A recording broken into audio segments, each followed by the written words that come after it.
Good morning. Hello. 18th of May. It's hard to believe how time goes. Anyway, here we go. Uh, Today I thought I would show you how to put the feet onto it all, or how I put the feet onto it all. Okay. You like the stuff at night, but I thought I would start a step before that. So this is one of my dolls, and I haven't put in the neck or anything yet. I've put in the stuff, and I put quite a bit of stuff, and then I like my dolls to be quite firm. And as I mentioned in an earlier video, with good stuffing, okay, it's sort of important to me that whenever I send the doll out to somebody, that it comes out well. So even though I've stuffed it, I'm going to sew it up a bit, and then I'm going to push more stuffing into that gap just before I finish off to close it off. So I'm going to add a little bit more stuffing. All right. So I think that's about right. All right. So it's all to do a lot of it with feel and how you feel, but that's about right. Years ago when I used to make dolls, I remember making these Postman Pat dolls, and it was a pattern, 30, 40 years ago, and they had floppy necks. They all went floppy in the neck. Some people got round it by putting toilet rolls tubes down in it. But one Christmas, we hadn't very much money, and I knit loads and loads and loads of these for all my friends' kids. That was their Christmas present. Okay, so it was about 40 years ago. Right, so I've got it. I've got my wool out the back. I'm going to bring in the neck, and I want to show you how I bring in the neck. You know, I do. Where you can see that's where the neck is. Can you see that's the decrease, and then there's 3 rows in this doll, and that's the increase part for the head, and that's where I'm going to run a running stitch. So a running stitch is just in, out, in, out, in, out. You don't go back on it at all. You don't go back the ways on that running stitch. The reason being is you want to be able to pull it and pull it tight. Okay. And if you go backwards, you'll not be able to pull it tight or do any other thing than a running stitch. Right. So I've got my running stitch in, and you can see I'm starting. So basically I work away at it until I can sort of separate the body. It takes a wee bit of manipulation, but I want to separate the neck and the body. So I'm working at this until I get it where I'm happy. All right, so there I've got my neck and my body. All right, and now I'm going to go 1, 2, 3. 1, 2, 3. I'm choked around that doll. You see that? All right, so now that's the shape of it, and I'm going to do what you call the anchor stitch. Now, there's a good wee bit of wool left, so what I do rather than waste that bit of wool is I take that up through the head, and whenever I get to the stage where I'm doing a nose, I need that bit of wool to bring down, so I'm going to leave that up there. So that's the main part of the body. The next thing I'm going to show you that with this particular doll, it has a tunic, right? These NHS dolls. And as you know, at the minute, that's very topical, NHS knitting patterns. Jean Greenhow did a great knitting pattern of a nurse. It was an old-fashioned nurse, but the uniform as it was, but it is a great pattern. But this is my version of the NHS, which has sort of brought it up to date a wee bit. So I put the tunic on, right? I put the tunic on, and I wanted to show you. I did explain this in one in one of my earlier videos. But first of all, I decide where it's going to be at the front to, here and here, and I'm going to do one of those stitches, where the anchor stitch. I use that stitch a lot, where I pull it through. So that's stuck there. All right, I'm going to then anchor the other part of the V up here. So another anchor stitch, And these bits of wool when I was casting off, I didn't sort of cut the wool tight. I left that bit of wool there, okay? And then what I do is I take a running stitch, the same running stitch we did for the neck, but I'm going to do it round the tunic. All right, so I'm going to go for a running stitch round the tunic so that I can pull that in nice and neat to the neck. That's the idea of that running stitch. It just gathers in the neck in a good way and makes it all a lot neater. All right, so that's my running stitch. All right, now got my running stitch. Right, that came out again. These things happen when you're doing it. You have to sometimes you need a wee bit of patience. So you bring in your running stitch, right? So I've got my running stitch, all right. And what I do is, like where do you say, I close, pull my running stitch tight, and because I've anchored it, you know, at the 2 points in the front, it's not going to go anywhere. So I pull that nice and neat. All right, pull my tunic down nice and neat. And then what I do is I do another anchor stitch over here at where I've pulled it so that that running stitch won't slip. All right, and then I stitch around the neck. And I stitch it on around the neck. And remember I said in an earlier video, there wasn't actually a lot of sewing to putting this tunic on. You know, you want it to stay loose. You want it to look as if, you know, the doll's wearing a tunic, you know, not you know, stiff. So there's another anchor stitch going in there, right? So I've got it around the neck, another anchor stitch, and then I take my tag of wool out somewhere where I'm not going to see it. All right, so that's that one, and I'm going to bring it out the side. Do you remember I said the arms are going in, so you're not going to see it if I pull that out there. All right, and then I can snip that off. Okay, so that's it, sort of started, right? Then I'm going to use the other tail. If you haven't got tails on your knitting whenever you finish, you know, you can put in a new piece of wool, but this is just the way I do it. So I'm using another tail, and I'm bringing that tail in, and I'm going to come down, I suppose 3/4 of an inch down the side of the body. And that's where I'm going to do some anchor stitches of this tunic onto the body. So I do that on either side of the body so that you can put your arms. And I did a wee video saying, you know, showing how to do the arms. Did it yesterday, no, day before yesterday. Okay, so you look back on one of the earlier, I think it's called attaching arms or something. So anyway, that's how I did it. So that's my tunic on. This doll's nearly finished, all right. But so there you go. There's my arms attached on both sides. All right. Now the feet. This is what I was really wanting to show you, how to put the feet on. So you sew your piece of, you know, your wool. You sew your wool and you stitch it up. All right, so you've got your little foot. And I like my dolls to stand, okay? So I'm one of these people that throw nothing out. Nothing gets ever thrown out. So bits of card, all right? And as you can see, this is a chocolate box that we had. And the size of this is on the on the pattern whenever you get my pattern, okay?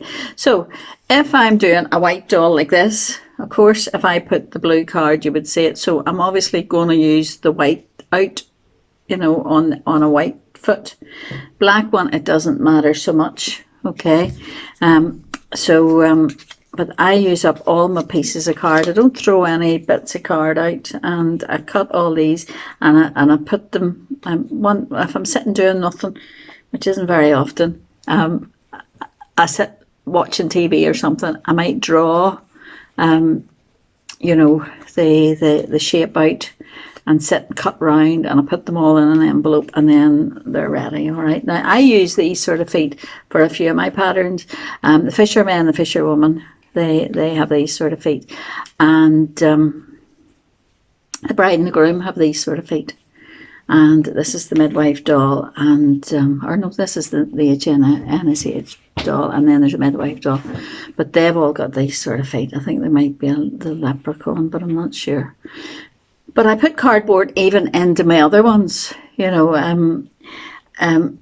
even though it's not really in the pattern. I've started putting cardboard into all my feet, and I just don't put in one wee skinny piece of cardboard. All right, I put in 3 pieces. It depends on the weight of the cardboard. If you have a heavy weight cardboard, you don't even maybe put 1 piece in. But I put in 3 pieces of chocolate box. It's good. It's a good excuse for eating chocolate, because you see at the cardinal, yeah, being awful good. So, okay, sorry. Right. So I've got my foot stuffed, right, and ready to go. And I've attached this is like one I did earlier. I attached a yarn onto the back of this, all right? And I have it stuffed, pretty well stuffed. But that's not the finish of the stuffing, right? And I'm looking at my feet here, all right? I'm bringing my foot onto where you think the foot would be. And if you look at these patterns, there's like a line. That bit there is actually going to be underneath, you know, that bit's actually going to be underneath the because I'm going to stitch it. There's a line, you can see it, there's a line across there, and I'm going to stitch my foot onto that line, all right? It's not the first time that I've actually stitched a foot onto a doll, and then when I've stopped stitching, I've turned around and I've looked, and the foot's on the wrong side of the doll. The foot's in what's got a gammy leg, that one. Okay, what happened there? But the foot is on facing backwards or something, you know. And because I stitch things on quite tightly, you know, go at it with a vengeance, that sometimes it's difficult if you make a mistake to get things off. But it's important that you do. I remember one time making a doll and I put the feet on back to front, and so can't be annoyed changing that. I'll twist the feet round. No, it didn't work. So I'm stitching that foot part, right, onto the where the line there's like a backward row, a purl row that sort of comes out. So there's an anchor stitch. Now you can see I haven't fully stitched it up, right? I've left the gap still. That's to finish stitching that up. So what I do then is I shove more stuffing in, right? And that just makes it quite a bit more stuffing, you know. It just gives it a wee bit when you stand them up. They look, they can't stand, they haven't got weak ankles or anything, my dolls, all right? So I give them a bit more stuffing. There's a lot of stuffing goes into one of these dolls. So I keep stuffing it in, you know. Now you see that I'm keeping stuffing, putting the stuffing in the gap, and I'm going to close up now, and I might even put more in before I totally close it. So it's just a matter of judging it. Okay, now one thing I don't like in these, when you put on, stuff it full of stuffing, I think that foot is actually pretty well on there, all right. But one thing I don't like is to see, I'll show you in a minute, I'll get this bit finished, is to see any, you know, stuffing through the doll. And what I do, a trick that I do to hide that, I think that foot isn't in, that foot's in the wee bit in the wrong place. Even you're doing things live on video, it definitely isn't as easy as when you're sitting doing it yourself. All right, so I'm going to show you now. That's all right. Okay. Now, all butterfingers this morning. All right. So you see, That's my foot well sewn on.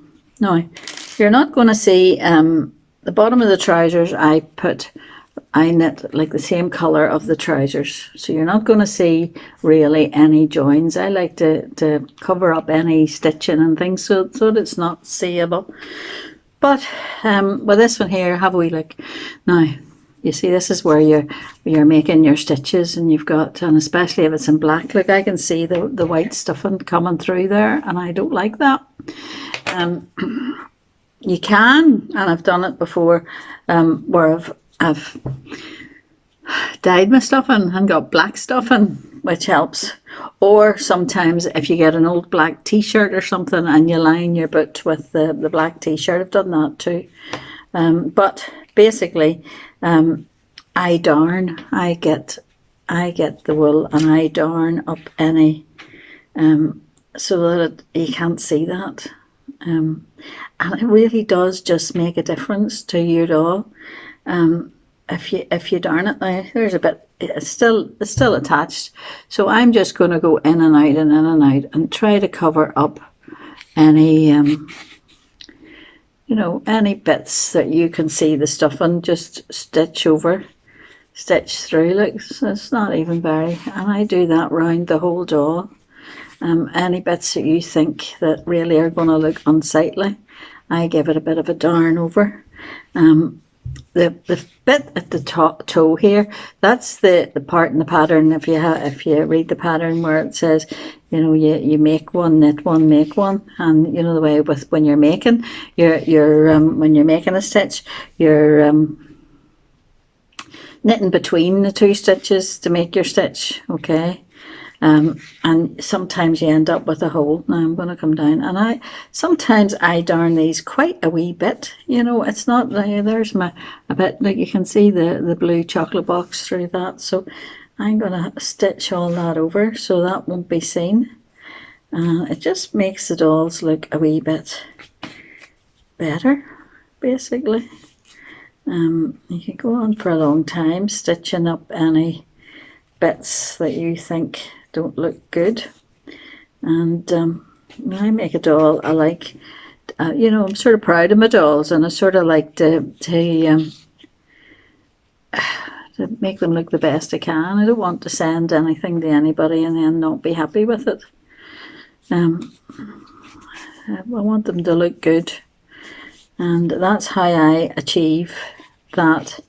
Because people will say, oh, I don't know how yours are, mine's got, you can see the stuffing through it. Well, that's what I do. It's sort of like a cheat. It's a wee tip. I'm still not even convinced that that's enough. I'm not convinced that's enough yet, but you can see it, that it's getting better. You can see that it's improving. All right, so that's, I'm going to even darn more, because I can still see bits around here that I'm not happy with. The bottom of the leg isn't too bad, because with this piece, it's just like a body. And people will say, I can't be annoyed doing all those little bits, those wee bits. They knit the doll, but they don't do the wee bits. And really, it's the wee bits and the wee finishing touches that make your doll look good. So, and if you have spent 3 or 4 days sometimes knitting a doll, finish it off, make it look good. You don't want to skimp it at the end for the sake of, if in a pattern it says knit 3 flowers, don't be knitting saying, oh, 1 flower will do, that's the way it goes. It's all the detail in a doll that really does make it look professional. All right, so I'm nearly there with one foot. I'll not bore you too much longer and put on the other foot. At this minute, I'll finish this off. Right, you see, so, and I'm still a wee bit of darning, and even up that leg, I can see my knitting through that leg. So yeah, it's a matter of working with your doll. You see what's happening? You've got that covers up any stitching at the bottom of that, and it's only a minor. It takes you like 2 minutes to cast on the number of stitches, knit one row and cast off, you know, and stitch it on. So it's so quick, and it really does make a difference. So that's what I've got there, and I have all the other bits of this all done, and I'll get this finished probably sometime today. I thought maybe I would go for, I haven't done a ginger one of these, a ginger nurse. Well, I did this one. I'm always, well, it's sort of like a pale ginger, but I thought I would do a ginger, make this nurse a ginger curly hair. So once I get to the stage where I'm going to do I've knit the cap piece, I've knit the cap piece, and I'm going to make some curls, and I'm going to do a wee video on showing you how I make the curls. So once I get to that stage, I'll come back and I'll do that video. Okay, so we're getting there. And of course, this is the NHS doll. This is actually the last one I'm going to knit, because I have other things I need to do. But anyway, so this is the last one I'm going to knit. So I'm going to demonstrate in the curly hair, and I haven't got a home for this one. All the other ones had, you know, were orders and had homes, but this one's going to be, maybe keep it from a collection. Somebody, a friend Kay, who looked at these videos, she sent me an email and she said, you should put some of your dolls up behind you, you know, on some shelves to let people see, you know, what you've knit. To be truth, I don't have any dolls, because once I knit them, you know, if I take them to a craft fair, I sell them, or else they're orders, or, you know, or I give them away as presents. So I really don't have a lot of dolls to show people on a shelf. But now this one maybe I'll keep and put it up as a shelf. But I'm going to give her a nice red curly hair, and I'll do that in the next video. Okay, that's us for today. Hope everybody's well. Thank you very much for listening to me. Bye.